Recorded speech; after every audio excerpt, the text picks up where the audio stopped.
Got it wrong on the first page.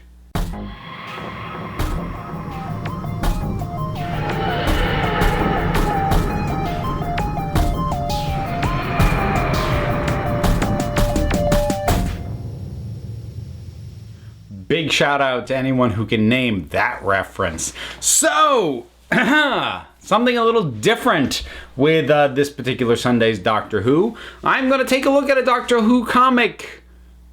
Sort of.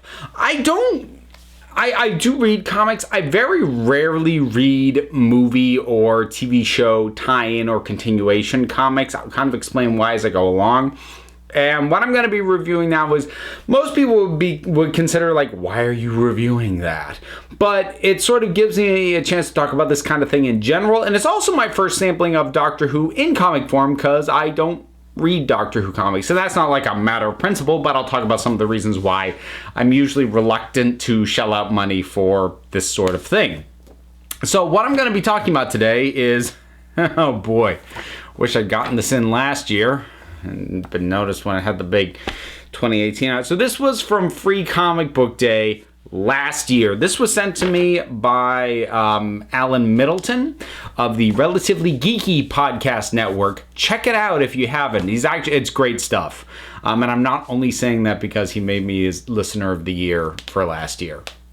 I mean, it helped, but that's not the only reason I'm saying that. Anyways, so what this is very much what you expect on Free Comic Book Day. Free Comic Book Day tends to involve things like what are kind of called zero issues that set up a series but don't really start the narrative, or things like this, which are like little samples of stories that are going to be continued in the proper issues. And that's what's going on here. This has actually got 3 stories in it, despite only being... How many pages is this thing? Hang on, I should have checked that before. Well, they're not numbered, and I'm not going to count them. It's about your average comic book length, but there's 3 stories in here, and despite the Doctors on the cover, what we have officially is a 10th Doctor story, a 7th Doctor story, and an 11th Doctor story. I say story, they are very short. They're about, they're 5 pages each. So we're looking at about 20 pages altogether. And each of them ends with a sort of continued in, and then it gives a specific title that you could pick up and buy. Or sometimes it's just a generic, the adventure continues this November, which at the time meant that was when new Doctor Who episodes started airing.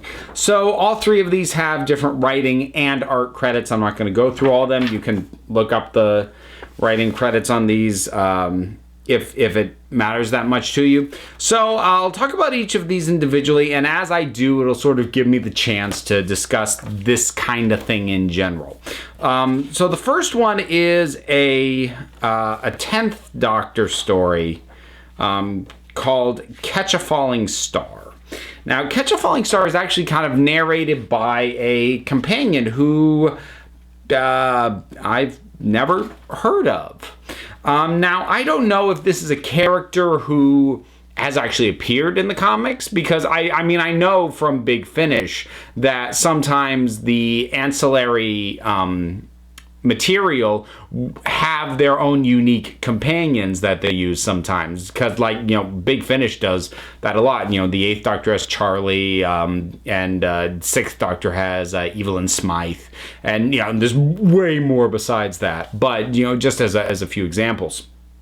So I don't know if this character, if Gabby Gonzalez, I don't know if she's like that or not, because I'm not gonna do research. I'm allergic to research. I have a note from my doctor. But what I can tell you is that this sampling, it feels like kind of a backstory on her, because it's narrated by her, sort of giving, and it's not really, I say narrated by her, it's not really telling a story, it's her sort of thoughts about how she got where she is as she believes she's going to die. So she's literally falling through space. As she's thinking of this, she's thinking of meeting the Doctor for the first time, the 10th Doctor in this case. She's, we get little flashes of the different things they run into, the different monsters and whatnot. We get a really cool page from her sketchbook, which I guess is kind of her thing, that she sketches the monsters and the adventures that they have, which I actually think is a really cool conceit. I'm kind of surprised that we haven't had more companions kind of into keeping a record. I mean, we've got River with her diary, but like this sort of thing, like the idea of keeping a sketchbook, that's a really neat idea that, again, I'm really surprised hasn't happened up to now in the show proper. And it sort of leads up to her, her being in the situation she is, basically floating in space waiting to die, until she wakes up on the interior of the TARDIS and having been caught by not the 10th Doctor, but the 12th, where we have the Peter Capaldi Doctor embracing her and saying, "I told you if you'd ever fall, I'd catch you." And it's a nice moment. The whole thing's just really sweet. And I really like the impression of Gabby that we get. So, again, I don't know if she appears in the comics outside of this. I kind of hope so, because, like, just in these 5 pages, I really liked her. I thought she was a really good character. And so then we get to the 7th Doctor story, and that's called The Armageddon Gambit. And this one, we come in basically, I was going to say in the middle, really is the tail end of a battle, where we have the 7th Doctor and Ace. And they are, coming in and basically luring out these warmongering aliens out into the open, where the faction that they were fighting with can capture them and basically end the conflict more or less peacefully. And then it ends with the Doctor and Ace heading off to deal with something specific. And that one is actually cited to continue in a specific 7th Doctor adventure called Operation Volcano. So that one does specifically lead into something else. And then it ends with Midnight Feast, which is 11th Doctor. And this one is the most sort of just a lark kind of episode, because he shows up in this woman's kitchen, a woman named Alice. Again, I don't know if she's like Gabby and like unique to the comics, or if it's just someone we've never met before and it's just implied, though, this is someone who's just dealt with the Doctor before, because she's very unfazed by him. He's raiding her cabinets because he wanted a midnight snack and he's not finding anything. So he goes off to this intergalactic diner, where the first thing he does is talk a couple of aliens who are about to start a war over which one of them gets a booth. He talks them into calming down and sharing a Knickerbocker Glory, which is a type of ice cream. And then he tries a whole bunch of things, starting with fish fingers and custards. Nothing is quite hitting the spot. He ends up back in Alice's kitchen, where she's just making herself a tuna sandwich, which he tries, and he's like, "No, that's exactly what I needed." And it feels very 11th Doctor in that way, but it's easily my least favorite of the 3.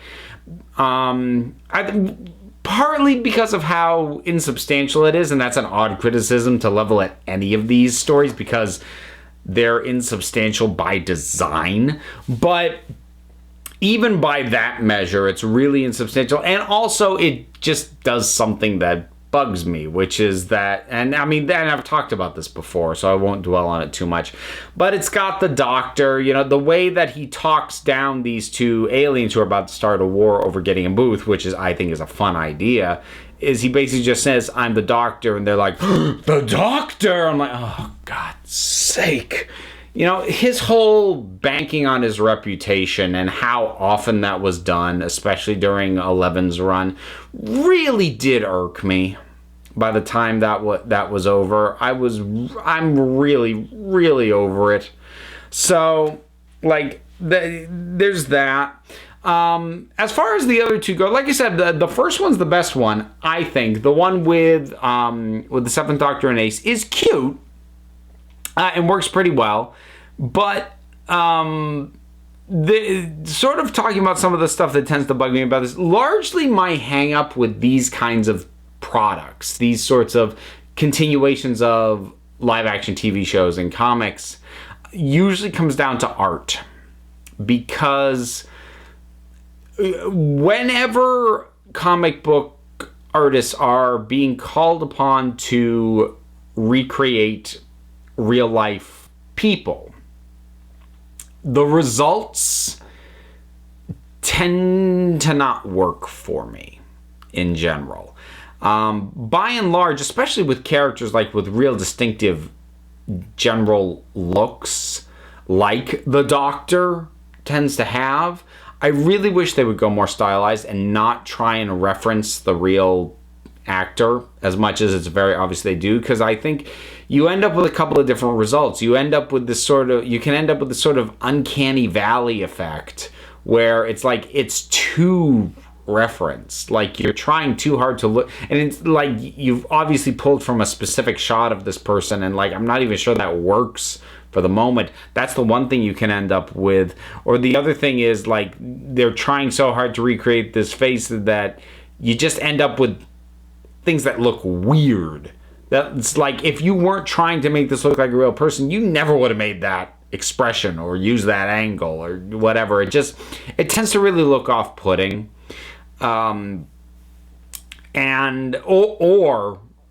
It doesn't happen in these comics, but the other extreme flip side of that is that the characters just flat out don't look like the actors.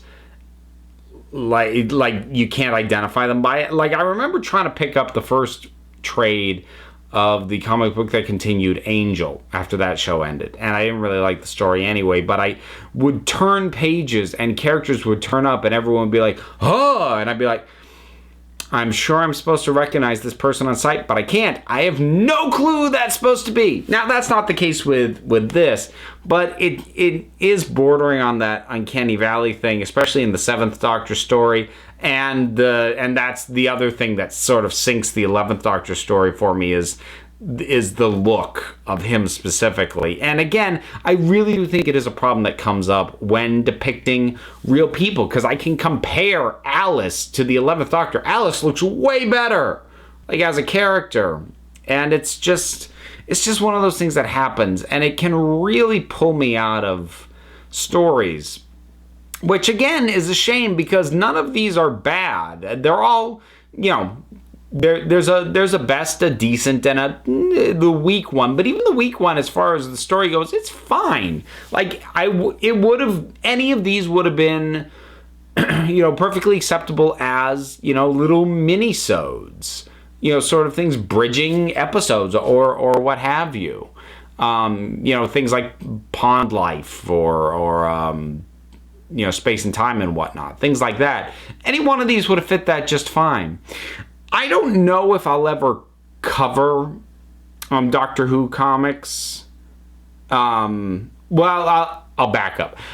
Right now, I have no intention of purchasing Doctor Who comics because I have no idea where I'd begin if I were going to even try and do that. If anyone wants to try and force my hand like Alan did and send me stuff, maybe. P.O. Box is in the description. I am shameless these days. Patreon link's down there too. Okay, maybe that's my clue that I should be headed into the tail end. This was just kind of a fun thing for me to do because that's been sitting on my shelf for obviously months at this point. And so I was overdue to, crack it open, and then once I did, I kind of wanted to talk about it. So there you go.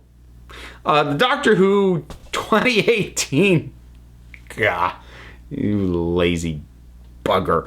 2018 Free Comic Book Day sample story thing.